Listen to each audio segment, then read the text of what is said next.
Hi అండి, this is doctor Raviram Kiran. ఆంధ్రప్రదేశ్లో కొత్త మెడికల్ కాలేజెస్ విషయంలో చాలా రచ్చ జరుగుతుంది. ప్రభుత్వం ఏమో P3 విధానం చాలా మంచిదని, అపోజిషన్ ఏమో ఈ ప్రైవేటైజేషన్ కరెక్ట్ కాదు, పేద ప్రజలకు ఇబ్బంది జరుగుతుందని. ఇందులో ఏది రైట్ ఏది రాంగ్ తెలుసుకుంటాం.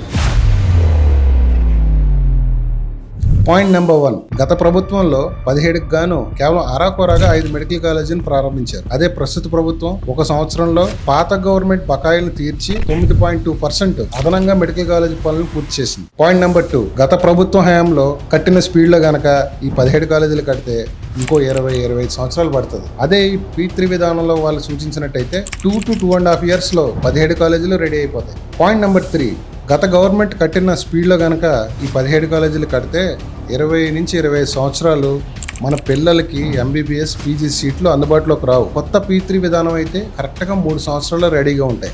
పాయింట్ నెంబర్ 4, గత గవర్నమెంట్ స్పీడ్లో కనుక ఇలాగే కడితే ఈ సర్వీసెస్ని వాడుకునే పరిస్థితి రాదు. P3 విధానాలు అయితే ఈ 17 కాలేజీలు కరెక్ట్గా 3 సంవత్సరాల్లో రెడీగా ఉంటాయి. అలా చూసుకున్న సంవత్సరానికి ప్రతి కాలేజీలో ప్రతిరోజు వేలాది మంది లక్షలాది మందికి ఇమీడియట్గా స్పెషాలిటీ సేవలు అందుబాటులోకి వస్తాయి. పాయింట్ నెంబర్ 5, గత ప్రభుత్వ విధానంలో కనుక వెళితే ఇప్పటికి 17లో 5 ఓపెన్ చేశారు. అందులో కేవలం 500 సీట్లే అందుబాటులోకి వచ్చినాయి. ఫ్రీ కోటా 42.5% ఉంది. అంటే 500కు గాను 213 ఫ్రీ కోటా సీట్లు ఉన్నాయి. అదే ప్రస్తుత ప్రభుత్వం P3 విధానం అయితే 3 సంవత్సరాల్లో ఇదంతా కంప్లీట్ అయిపోయి 1700 సీట్లు అందుబాటులోకి వచ్చి అదనంగా ఈ 42.5% 50%కి పెంచి ఫ్రీ కోటా సీట్లు మనకి 850 సీట్లు అందుబాటులో రానున్నాయి. పాయింట్ నెంబర్ 6, నాకు అర్థం కాని విషయం ఏంటంటే ప్రైవేటీకరణ, డబ్బులు వసూలు చేస్తున్నారు, పేదలకు ఇబ్బంది అంటున్నారు. గత గవర్నమెంట్ విధానంలో ఓపీ ఫ్రీ, ఇప్పుడు P3 విధానంలో కూడా ఓపీ ఫ్రీ. డబ్బుల టాపిక్ ఎక్కడ వచ్చింది? గత గవర్నమెంట్లో చూస్తే ఇప్పుడు 5 కాలేజీలు కట్టారు. 5 కాలేజీలకు గాను మనకు 2500 బెడ్స్ వచ్చినాయి, ఫ్రీ బెడ్స్. అది ఈ P3 విధానంగానే ఫుల్ ఫ్లెడ్జ్డ్గా ఇంప్లిమెంట్ అయితే మనకు సుమారు 8500 బెడ్స్ వస్తాయి. 8500 బెడ్స్లో మనకు 70% ఫ్రీ, 30% పోని పేమెంట్ అన్నది గవర్నమెంట్ నిర్దేశించిన తక్కువ ప్రైస్కి పెడతారు. అసలు ఈ టాపిక్ అంతా వదిలేస్తే గత ప్రభుత్వంలో యూనివర్సల్ హెల్త్ కవరేజ్ లేదు, కానీ ఇప్పుడు యూనివర్సల్ హెల్త్ కవరేజ్ అందరికీ అందుబాటులోకి రానుంది. ప్రజలందరికీ ఉపయోగపడేది పాలసీస్ వచ్చినప్పుడు ప్రజల్లోకి తీసుకెళ్లి అందరికీ ఉపయోగపడేలా చేయాలి తప్ప కన్ఫ్యూజ్ చేసి దీన్ని రాజకీయ లబ్ధి పొందాలని చూడటం కరెక్ట్ కాదు. మెడికల్ కాలేజెస్ విషయంలో చాలా మంది ఇలా ప్రైవేటైజేషన్ అయిపోయి మోసం జరుగుతుందని ఒక ప్రచారం చేస్తున్నారు. నాకు ఈ విషయంలో కొంచెం కోపమే వస్తుంది. ఎందుకంటే గవర్నమెంట్ స్థలంలో, గవర్నమెంట్ బిల్డింగ్ లో, గవర్నమెంట్ నిర్దేశించిన విధానంలో ఒక నాన్ ప్రాఫిట్ చారిటబుల్ ఆర్గనైజేషన్ కి ఇచ్చి వరల్డ్ క్లాస్ తయారు చేయండి. NMC నామ్స్ ప్రకారం PG సీట్లు, UG సీట్లు, సూపర్ స్పెషాలిటీకి కావాల్సిన ఫెసిలిటీని క్రియేట్ చేయండి.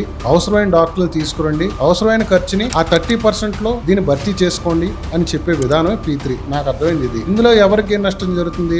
స్థలం బదిలీ అవుతుందా? బిల్డింగ్ బదిలీ అవుతుందా? అండ్ ఇంకో విషయం ఏంటంటే ఇదే P3 విధానంలో డిజైనింగ్ కూడా వాళ్లే చేస్తారు. ఒక వరల్డ్ క్లాస్ వ్యవస్థ తిరిగి గవర్నమెంట్కి చెందుతుంది. ఇప్పుడు ఇది నేనేదో చెప్పానని కాదు, మీరే ఆలోచించండి. ప్రస్తుతానికి ప్రపంచీకరణ, వరల్డ్ క్లాస్ ఫెసిలిటీ మన ఊర్లలో ఉండాలనుకోవాలి. మరొక ఇంపార్టెంట్ పాయింట్, ఇప్పుడు ఏదైతే P3 విధానంలో వీరు ఒక నాన్ ప్రాఫిట్ చారిటబుల్ NGOస్కి ఇస్తానంటున్నారు.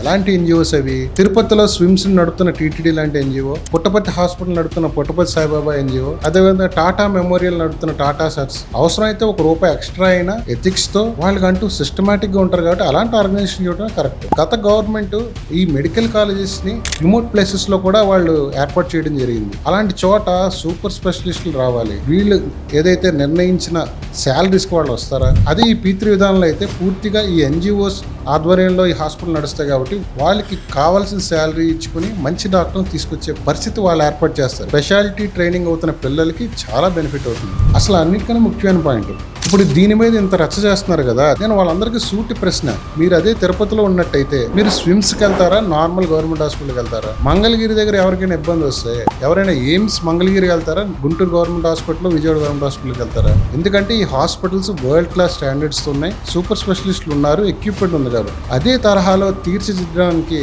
ఏదైతే NGO సహాయం తీసుకుంటున్నారో నాకు ఎందుకు చాలా కరెక్ట్ అనిపిస్తుంది. మన పిల్లల కోసం పెరిగే సీట్లలో కానీ, లేకపోతే పేద ప్రజలకి అందుబాటులో వచ్చే హాస్పిటల్ ఫెసిలిటీ విషయంలో కానీ నాకెందుకు పూర్తి నమ్మకం. ప్రభుత్వ హాస్పిటల్స్ మన పేద ప్రజలకి పూర్తి సేవలు అందించలేక ప్రైవేట్ హాస్పిటల్స్లో వాళ్ళ వైద్యం తీసుకుంటే దాని ఖర్చు నిమిత్తం 6 లక్షలు డబ్బులు వేయటం జరుగుతుంది. అది కరెక్ట్ అయినప్పుడు మన ప్రభుత్వ హాస్పిటల్నే అలాంటి వరల్డ్ క్లాస్ హాస్పిటల్గా మార్చే విధంగా ఈ P3 డిజైన్ చేసినప్పుడు దీన్ని డెఫినెట్గా మనం అందరం సపోర్ట్ చేయాలి. వారిని కనుక పిన్ పాయింట్ చేసి అసలు ఈ కార్యాన్ని ముందుకు తీసుకెళ్ళకుండా అపోహలతో, మిస్అండర్స్టాండింగ్తో, తప్పుడు ఇన్ఫర్మేషన్తో జనాల్ని కన్ఫ్యూజ్ చేసినట్టయితే మీరు వీళ్ళందరినీ కూడా అవమానించారు.